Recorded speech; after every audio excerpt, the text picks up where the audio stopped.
2015 में Beijing highway पर एक ट्रैफिक जाम हुआ जिसने 50 लेन के हाईवे को भी पूरी तरह से बंद कर दिया।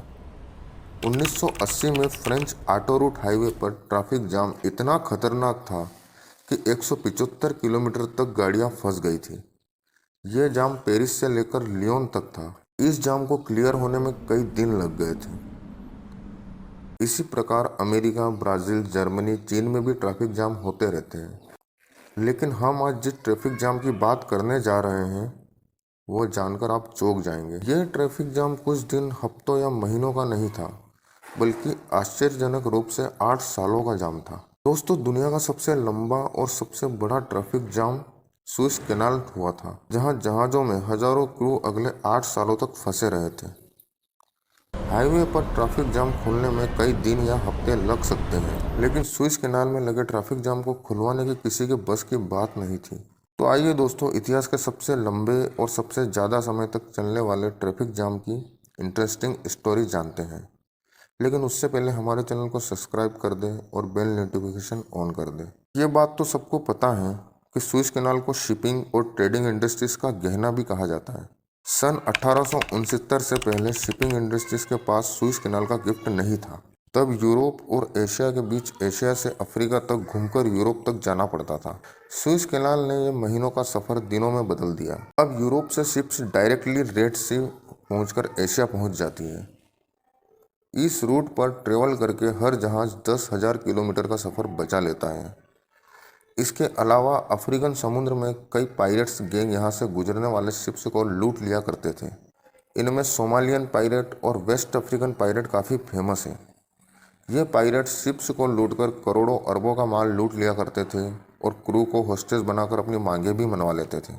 सुएज कैनाल ने इन शिप्स को लंबे मार्ग से बचाने के साथ साथ इन पायरेट्स से भी बचाया। दोस्तों, ये बात है 5 जून 1967 की, जब सुबह 15 कार्गो जहाज मेडिटेरियन साइड से इंटर होते हैं।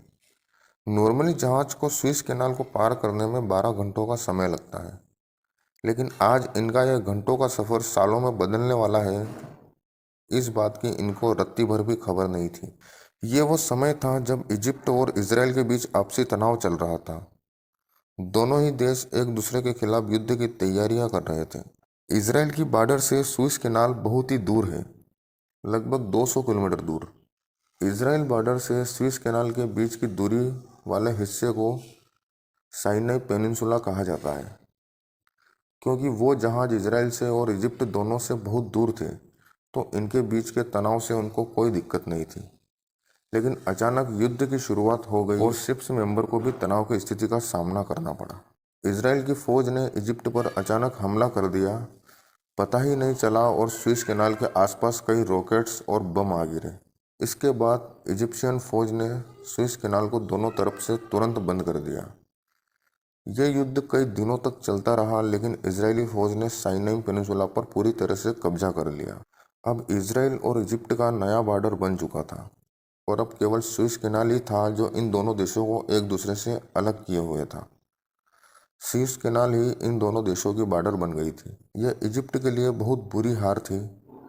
इजरायली सेना अपनी फौज को लेकर आगे ना बढ़े, इसके लिए इजिप्ट ने सुएज कैनाल के दोनों ओर बड़ी बड़ी कश्तियां खड़ी कर दी, ब्रिज को भी तोड़ दिए और पूरी कैनाल के आसपास और अंदर माइन बिछा दी। ऐसा करने की केवल एक ही वजह थी कि इजराइल के साथ साथ इस कैनाल को अब कोई भी इस्तेमाल ना कर सके। इस प्रकार 15 cargo ships great Britain lake में ही फंसी रह गई।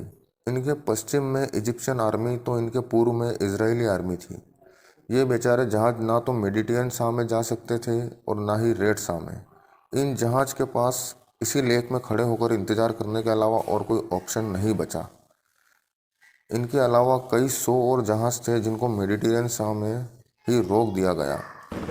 सभी इसी उम्मीद में थे कि मामला कभी सुलझ जाए, लेकिन मामला और उलझता ही जा रहा था। कई दिन, हफ्ते और महीने गुजरने लगे, लेकिन इजिप्ट और इसराइल के बीच सुलह नहीं हुई। लेकिन उनका नुकसान पूरी दुनिया झेल रही थी। शिपमेंट डिले हो गई, फ्रेट चार्जेस बढ़ा दिए गए। जो शिप्स सुएज कैनाल का इस्तेमाल करके यूरोप से मिडिल ईस्ट और एशिया जाया करती थी, उनको अब फिर से अफ्रीकन महाद्वीप से घूमकर जाना पड़ रहा था। इस युद्ध की वजह से पूरी दुनिया को नए चैलेंजेस फेस करना पड़ रहे थे। वहीं ट्रैफिक जाम में फंसी 15 शिप्स और उनमें मौजूद क्रू मुसीबत में थे। उनमें British, German, Swedish, Polish, French, Slovakian और अमेरिकन शिप्स भी मौजूद थी। कुछ महीनों के बाद जब उनको पता चल गया कि यह मामला इतनी जल्दी नहीं सुलझने वाला, तो शिपिंग कंपनीज ने ज़्यादातर क्रू को वापस बुलवा लिया और एक एक शिप्स पर 10-10 लोगों को मेंटेनेंस के लिए छोड़ दिया गया। हर दूसरे तीसरे महीने इन 10 लोगों का क्रू भी चेंज करके दूसरे 10 लोगों के क्रू को भेजा जाता था, सिर्फ इसी आस में कि एक दिन वो अपनी फंसी हुई शिप्स को निकालने में कामयाब हो जाएंगे। इतने समय तक साथ रहते रहते 15 शिप्स के क्रू में दोस्ती बढ़ती गई। उन्होंने अपने आप को इस डिप्रेशन से निकालने के लिए एक्टिविटीज़ का भी सहारा लिया। जर्मन शिप्स में एक छोटा चर्च भी खोला गया जहां सभी क्रिश्चियन लोग इकट्ठा होते थे। बुलेवियन शिप्स में हर रोज मूवी नाइट का इंतजाम किया जाता था। स्वीडिश शिप में पूल पार्टीज और ब्रिटिश शिप में फुटबॉल खेली जाती थी। यहाँ तक कि उन्होंने इन्हीं शिप्स में ओलंपिक गेम्स भी करवाए थे। इसको बिटर लेक ओलंपिक 1968 का नाम दिया गया था। एक के बाद एक साल गुजरते जा रहे थे, लेकिन ये शिप्स एक ही जगह पर खड़ी थी। एक वक्त तो ऐसा भी आया कि इनके ऊपर मिट्टी की मोटी परत जम गई थी, क्योंकि ये बिल्कुल एक ही जगह खड़ी थी और इनका इस लड़ाई से कोई लेना देना नहीं था। इसलिए इनको खाना पीना पहुंचाने से ना ही इजराइल को कोई प्रॉब्लम थी, तो ना ही इजिप्ट को कोई प्रॉब्लम थी। कई सालों के बाद 1973 में ये युद्ध फिर से आंख पकड़ लेता है, लेकिन ये शुरुआत अब की बार इजिप्ट की तरफ से थी। इजिप्ट अपनी पूरी ताकत के साथ साइनाई पेनिनसुला में घुसा और इजरायली फ़ौज को काफ़ी अंदर तक धकेल दिया। दोनों तरफ से भरपूर ताकत के साथ हमला होने लगा और एक रॉकेट ना चाहते हुए भी अचानक अमेरिकी शिप पर आ लगा, जिससे वो शिप तहस नहस हो गई और डूब गई। आखिरकार 24 अक्टूबर 1973 को दोनों देशों के बीच सीज फायर का एग्रीमेंट हुआ और दोनों देशों ने अपने अपने टैंक वापस बुलवाना शुरू कर दिए। 6 सालों तक चलने वाली जंग तो अब खत्म हो चुकी थी, लेकिन ट्रैफिक जाम में फंसी शिप्स के लिए तो मानो अभी तक जंग चल रही थी। इन 6 सालों में स्विस कैनाल के अंदर रॉकेट, जहाज, प्लेन आदि का मलबा जम चुका था।